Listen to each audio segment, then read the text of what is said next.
Le 13 février prochain, le coup d'envoi de la cérémonie des victoires de la musique sera lancé.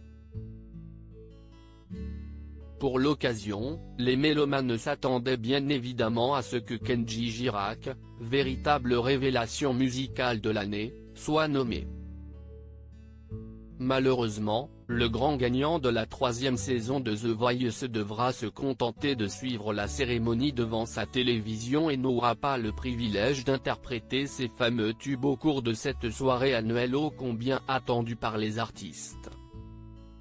Si le directeur général de l'association qui organise la cérémonie avait indiqué que Kenji Girac n'avait pas besoin d'une victoire, le président de la soirée vient tout juste d'expliquer les véritables raisons pour lesquelles le chanteur n'a pas été retenu au micro de la chaîne LCI. Dans un premier temps, Christophe Palatre affirme que son absence n'a rien à voir avec sa participation à The Voice et met en avant une autre raison. Il y a un parti pris éditorial qui est assez fort, celui de la filière. On est là pour dire nous, on estime qu'au cours de l'année, il y a eu ça de remarquable et on a envie de revenir dessus. Depuis le lancement de son premier album éponyme, Kenji Girac est l'un des meilleurs vendeurs de l'industrie musicale. Un succès applaudi par le directeur de la soirée, il porte très bien son projet. Ça cartonne.